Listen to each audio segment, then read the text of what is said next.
Hello friends, welcome to Jothima family Tamil. என்னங்க எல்லோரும் நல்லா இருக்கீங்களா? நாங்கள் ரொம்பவே நல்லா இருக்கோம். நீங்களும் உங்கள் வீட்டில் இருக்கிற எல்லாருமே ஹாப்பியாகவும் ஹெல்த்தியாகவும் இருப்பீங்கன்ற நம்பிக்கையோட இன்றைக்கான விலாக்குள்ளே போயிடலாம். இன்றைக்கான ஸ்பெஷல் விலாக் என்னென்னு பார்த்தீங்கன்னா ஃப்ரைடே ருட்டீன் தாங்க. இந்த விலாக் ரொம்பவே இன்ட்ரெஸ்டிங்காக இருக்கும். நம்ம சேனலுக்கு நீங்கள் ஃபர்ஸ்ட் டைம் வரீங்கன்னா மறக்காமல் சேனலை சப்ஸ்கிரைப் பண்ணிவிட்டு ஃப்ரெண்ட்ஸ் அண்ட் ஃபேமிலிக்கு ஷேர் பண்ணிவிடுங்க. வாங்க வீடியோக்குள்ளே போகலாம்.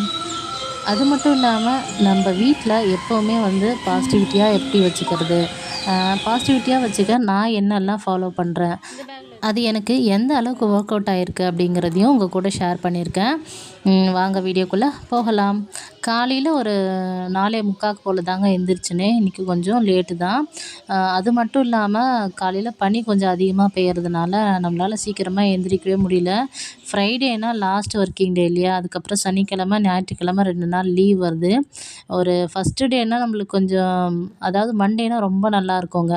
ஃப்ரைடே வந்துச்சு அப்படின்னா அப்படியே நம்மளுக்கு பார்த்திங்கன்னா டல்லாயிரும். அன்றைக்கி என்ன செஞ்சேன்னு பார்த்தீங்கன்னா, மூக்கடலை போட்டு சுண்டல் செஞ்சுட்டேன். அதுக்கப்புறம் பார்த்திங்கன்னா ஒரு கிரேவி. நம்ம வீட்டுக்கு நிலைவாசலில் பார்த்திங்கன்னா ஆகாச கருடக்கிழங்கு வச்சுருக்கேன். இது ரொம்பவே நல்லதுங்க. வீட்டில் நல்ல ஒரு பாசிட்டிவிட்டியை க்ரியேட் பண்ணும். அதே போல் படிகாரக்கல், இது ரொம்பவே முக்கியமானது. இது 2மே நிலைவாசலில் வைக்கிறது. அதுக்கப்புறம் பார்த்திங்கன்னா சில பேர் ஆகாச கருடக்கிழங்கு பார்த்திங்கன்னா அப்படியே வாசலில் தொங்க விட்டுருவாங்க. நான் அந்த மாதிரி தொங்க விட்டு பார்த்தேன். அது கொஞ்ச நாள் ஆனால் அது பார்த்திங்கன்னா கருகிடுது. அதனால நான் பார்த்திங்கன்னா ஒரு சின்னதாக ஒரு வாட்டர் பாட்டில் மாதிரி இருக்குது இல்லைங்களா, பெருசாக ஒரு 5 லிட்டர் பாட்டில், அதில் தான் வச்சுருக்கேனே. அதில் ஒரு மணி பிளான்ட்டும் அதோட சைடில் அந்த ஆகாச கருடக்கிழங்கு கீழே மட்டும் நீளமாக ஒரு வேர் இருக்கும். அந்த வேர் மட்டும் உள்ளே விட்டுட்டு லேசாக மண்ணில் வச்சுட்டோம் அப்படின்னா நல்லாவே தழைச்சி வளருது. அது எந்த அளவுக்கு நல்லா வளருதோ அந்த அளவுக்கு நம்ம ஃபேமிலிக்கு ரொம்பவுமே நல்லது. அது மட்டும் இல்லாமல் அதில் பார்த்திங்கன்னா ஒரு ஃப்ரைடே ஆனால் மஞ்சள் வச்சு குங்குமம் வச்சு பூஜை பண்ணலாம். ரொம்ப நல்லது அதுவும்.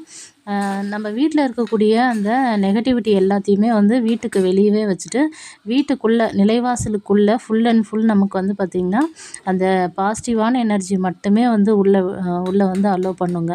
இந்த படிகார கல்லும் இந்த ஆகாச கருடக்கிழங்கும் இது ரொம்பவுமே நல்லது. நான் இதை வச்சு ரொம்ப அதிகமான பலன் கிடச்சிருக்கு. நீங்கள் இது போல் ட்ரை பண்ணி பாருங்கள். சில பேர் சும்மாவே தொங்க விடுவாங்க. அது மாதிரி தொங்க விட்டு 2-3 முறை காஞ்சு போயிடுச்சு. அது காஞ்சா நல்லது அப்படின்னு சொல்கிறாங்க. ஆனால் அது எனக்கு அந்த அளவுக்கு தெரியல. அதனால தான் சில பேர் சொன்னாங்க அதை மண்ணில் வச்சிங்கன்னா இன்னும் நல்லதுன்னு சொல்லிட்டு. அதனால தான் நான் பார்த்திங்கன்னா அந்த மாதிரி மண்ணில் வச்சு வளர்த்துட்ருக்கேன். ரொம்ப நல்லா தழைச்சி வளருது. அது எந்த அளவுக்கு வளருதோ அந்த அளவுக்கு நம்ம வீட்டில் அந்த பாசிட்டிவிட்டி அதிகமாக க்ரியேட் ஆகிட்டே இருக்கும். நீங்களும் ட்ரை பண்ணி பாருங்கள். அப்படி இல்லைன்னா வீட்டுக்கு வாசலில் வெளியவே கூட வைக்கலாம். இல்லைன்னா நீங்கள் சின்னதாக ஒரு பக்கெட்லேயும் போட்டு வைக்கலாம்.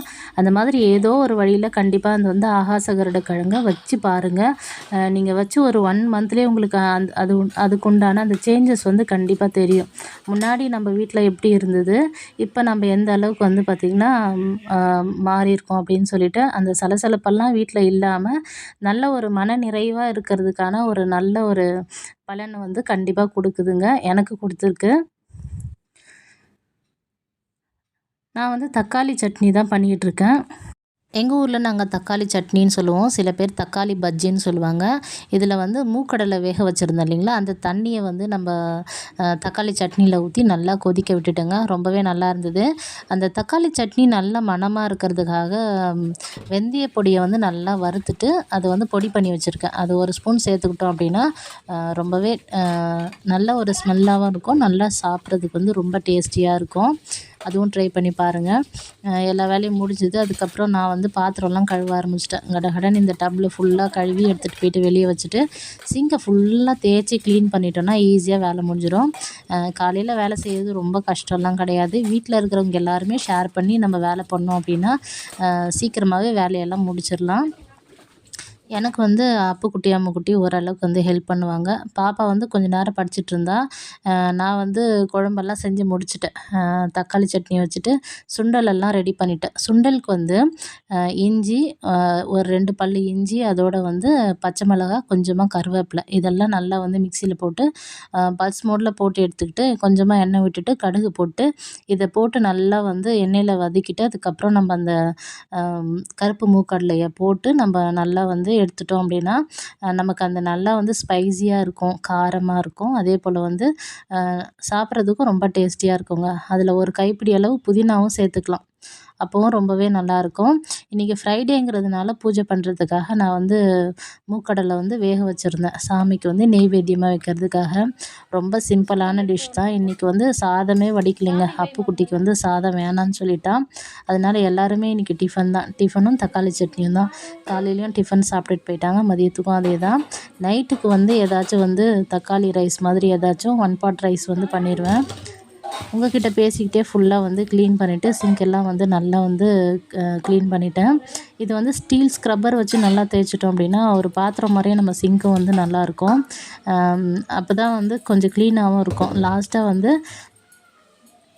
வீட்டில் வந்து அந்த ஸ்மெல் வராமல் இருக்கிறதுக்காக லைசால் இருக்கும் இல்லைங்களா, அதை வந்து கொஞ்சமாக தண்ணி ஊற்றி டைல்யூட் பண்ணிவிட்டு ஊற்றி விட்டுட்டோம் அப்படின்னா சிங்க்கு வந்து நல்லாயிருக்கும். ஏன்னா உள்ளே வந்து அந்த கேப்லேருந்து ஸ்மெல் வரும். அதனால தான். அப்படி இல்லைன்னா ஸ்மெல் வராமல் இருக்கிறதுக்கு நைட்டில் வந்து ஃபுல்லாக வந்து பாத்திரம் எப்போவுமே வைக்காமல் க்ளீன் பண்ணிவிட்டு அதில் வந்து ரசக்கற்பூரம் இல்லைங்களா, அந்த ரசக்கற்பூரம் வந்து நீங்கள் போட்டு விட்டுட்டீங்க அப்படின்னா கூட நல்லா வந்து சிங்க் வந்து நீட்டாக மெயின்டைன் பண்ணலாம். ஆனால் தினமுமே நம்ம ஸ்டீல் ஸ்க்ரப்பர் வச்சு இந்த மாதிரி தேய்ச்சி ஃபுல்லாக கழுவுனோம்னா தான் நமக்கு வந்து நீட்டாக மெயின்டைன் ஆகுங்க. எனக்கு வந்து அது கழுவாமல் போனோம் அப்படின்னா ரொம்ப கஷ்டம். ஒரு 4 நாள் சிங்க்கை வாஷ் பண்ணல அப்படின்னா அது ஃபுல்லாக வந்து பப்ளிக் சிங்க் மாதிரி ஆயிடும். அந்த அளவுக்கு ஒஸ்ட் ஆகிடும். அதனால தான் ஃபுல்லாக வந்து க்ளீன் பண்ணி வச்சுட்டேங்க. இன்றைக்கி ஃப்ரைடேங்கிறதுனால காலையிலே எழுந்திரிச்சு குளிச்சுட்டு முதல்ல விளக்கெல்லாம் பொருத்திட்டேன்.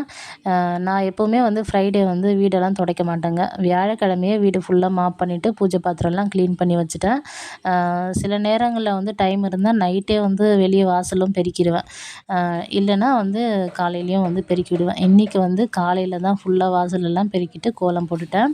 நம்ம எந்திரிச்ச உடனே நம்ம வந்து காலையிலேயே வந்து வெளியே வந்து வாசல் பெருக்கிட்டு சின்னதாக ஒரு கோலம் போட்டுட்டு அதுக்கப்புறம் நம்ம வந்து பார்த்திங்கன்னா குளிச்சுட்டு ஒரு விளக்கு பொருத்திட்டு நம்ம வந்து எந்த வேலை செஞ்சோம் அப்படின்னா கூட அந்த வேலையில் வந்து எனக்கு ஒரு மனநிறைவு கிடைக்கும்.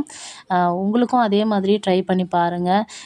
எதுவாக இருந்தாலும் காலையிலேயே நம்ம வந்து அந்த எப்படி சொல்கிறது, அந்த பாசிட்டிவாக இருக்கும். அந்த பாசிட்டிவ் வைப் வந்து கண்டிப்பாக வந்து நமக்கு கிடைக்கும். தினமுமே காலையில் சாயந்தரம் 2 வேலையுமே விளக்கேற்றணுங்க. அதே போல் அந்த தீபத்தோட ஒளி எந்த அளவுக்கு வீட்டில் வந்து இருக்கோ அந்த அளவுக்கு அந்த வீடு வந்து பார்த்திங்கன்னா சுபிக்ஷமாக இருக்கும்னு சொல்லுவாங்க.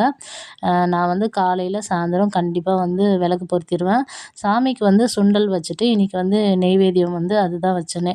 சில நேரங்களில் கற்கண்டு அப்படி இல்லைன்னா வந்து உலர் திராட்சை வச்சுருக்கேன், அவல் வச்சுருக்கேன். டைமண்ட் கற்கண்டும் அவலும் மிக்ஸ் பண்ணி வச்சுருவேன். அப்படி இல்லைன்னா பால் இருந்ததுன்னா பால் வச்சுருவேன். இந்த மாதிரி வந்து நமக்கு என்ன கிடைக்குதோ அதை வந்து நம்ம வந்து சாமிக்கு வந்து நெய்வேத்தியமாக வச்சுட்டு நம்ம பூஜையை வந்து முடிச்சுக்கலாங்க.